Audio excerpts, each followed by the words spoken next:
Enfin, un film qui arrive à me surprendre autant que m'envoûter. Enfin, un film intelligent et puissant qui est finalement tout le contraire que ce que laisse présager la banalité de sa bande-annonce.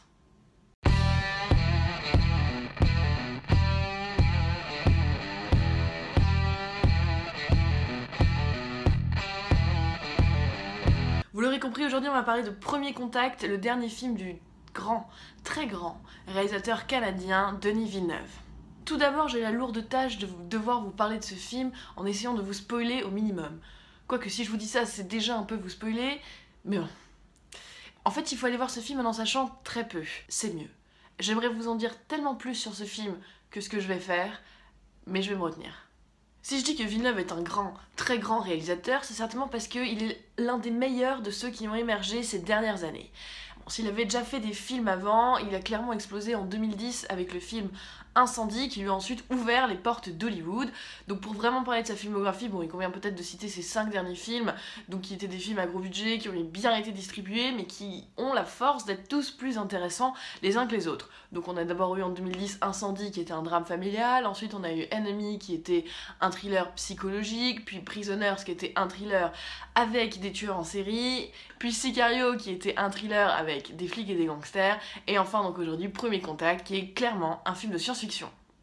Si ça vous intéresse, vous pouvez retrouver les critiques de ces films sur mon blog Perle ou Navet, mais ce que j'ai envie de dire sur la filmographie de Denis Villeneuve, c'est que quand on a vu tous ces films les plus récents, on se rend compte qu'en fait il aime bien que ce soit le spectateur qui mène l'enquête. On n'est pas passif devant le cinéma de Denis Villeneuve, pas du tout. On cherche, on se questionne et finalement moyen de twist et de coups de théâtre bien ficelés, Villeneuve rappelle qui mène la danse et réussit à surprendre son spectateur. C'est grâce à cette formule que vous sortez toujours d'un film de Denis Villeneuve en étant complètement retourné et en ayant l'impression d'avoir vu un truc que vous avez jamais vu. En fait c'est ça, il a cet art de l'étonnement. Au-delà du simple fait de surprendre, les films de Denis Villeneuve ils sont aussi extrêmement bien écrits et extrêmement intelligents. Il y a beaucoup de choses à comprendre, il y a énormément de choses à analyser dans son cinéma. Premier Contact ne fait pas exception. Lorsque vous voyez la bande-annonce du film, vous vous dites « Ah tiens, après avoir fait les mafieux, les tueurs, les fous, etc. » Denis Villeneuve s'en prend aux aliens. Tiens, il a succombé à la mode, bon, très bien. Vous regardez ça un peu comme ça, vous dites « Ah oui. » Vous dites « Tiens, Amy Adams, toujours aussi rousse. » Vous identifiez aussi la sympathie de Jeremy Renner et le fait que Forest Whitaker soit un militaire. Vous dites « Ah ben très bien. » Et j'ai eu un peu peur quand même en voyant cette bande-annonce parce que je me suis demandé comment Villeneuve allait réussir à me surprendre et surtout à m'intéresser avec une histoire pareille. Il a réussi le bougre. Il a réussi. Donc, le pitch. Les aliens débarquent. Plus précisément, ils se posent à différents endroits sur Terre dans 12 vaisseaux qui ressemblent un peu à des œufs de Pâques. On ne sait pas ce qu'ils veulent, on n'arrive pas à communiquer avec eux.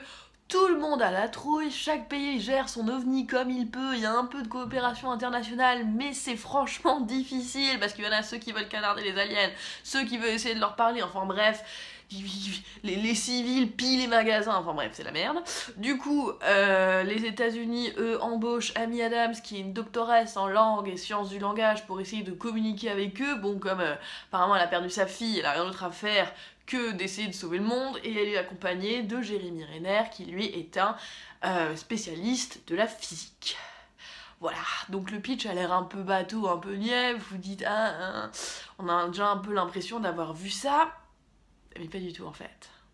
J'ai envie de dire tellement plus, mais je me retiens. En gros, ne vous fiez pas au premier contact que vous aurez avec ce film, mais laissez-vous simplement bercer par lui. Regardez le film se métamorphoser sous vos yeux pour devenir autre chose, quelque chose que vous n'attendez pas. Car oui, moi je pense que le film il va en décevoir plus d'un, il va décevoir ceux qui attendent un énième Alien, un Prometheus, un rencontre du troisième type, ou peut-être même un Gravity, enfin voilà, c'est pas ça que vous aurez avec ce film. Finalement, dans Premier Contact, les aliens ne sont qu'un prétexte à traiter des sujets bien plus grands. Villeneuve traite de la puissance du langage, de la communication, et finalement mène une réflexion hyper intéressante et hyper touffue sur le temps et la condition humaine. Il y aura encore tellement plus à dire encore une fois, mais ça serait vraiment dénaturer le film que de le faire, parce qu'en fait c'est une vraie expérience pour le spectateur qui, s'il le souhaite, pourra se laisser complètement dérouter par le propos du film. Chacun pourra y aller de sa propre analyse tellement le film est dense en symboles et amène, si on le souhaite, encore une fois, à la réflexion. C'est plein d'émotions, il y a pas mal de tristesse finalement dans le message, et des fois le film est presque un avertissement sur le manque de communication déjà entre les gens, et puis finalement entre les peuples, qui mènent parfois aux catastrophes qu'on connaît et qu'on connaîtra peut-être encore. Bien sûr, le film porte aussi la patte de la réalisation hyper maîtrisée de Denis Villeneuve, parce que Denis Villeneuve c'est quelqu'un qui sait exactement où il veut en venir avec les images qu'il fait, c'est quelqu'un d'hyper conscient des images qu'il fait et de l'impact qu'elles vont avoir. En fait, il arrive à créer des mises en scène qui sont à la fois hyper poétiques, d'autres qui arrivent à mener une certaine tension.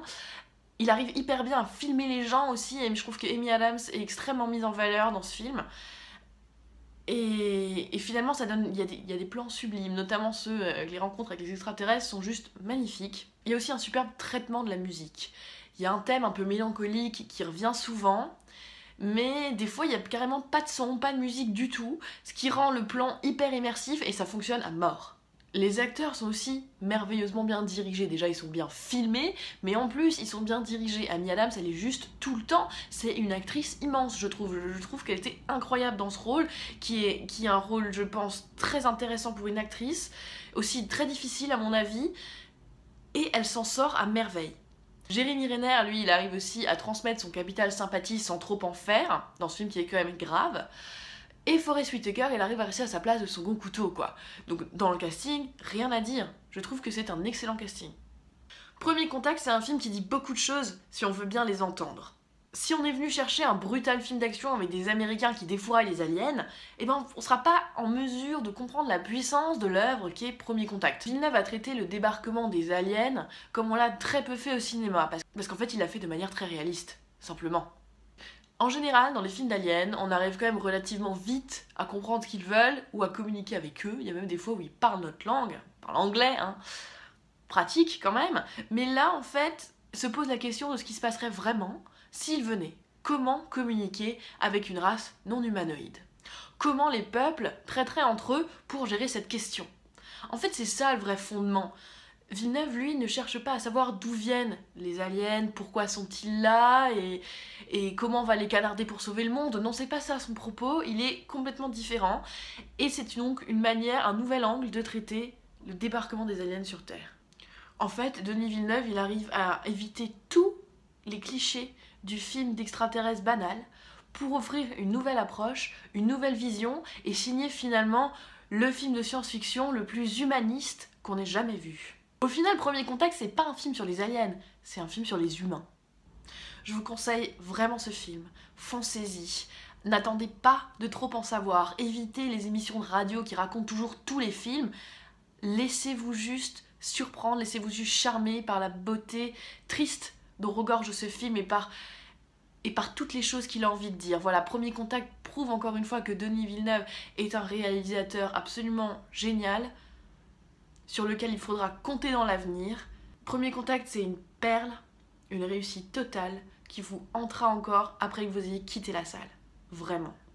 Voilà, vous avez mon avis sur Premier Contact, n'hésitez pas à aller faire également votre propre avis en salle, mais bon, vous avez le mien. Voilà, vous trouverez tous les liens de mes critiques sur les autres films de Denis Villeneuve dans la description, ainsi que le lien vers mon Tumblr où j'écris également des critiques de films. Je vous invite à les lire et à vous abonner à la chaîne, et je vous dis à très vite.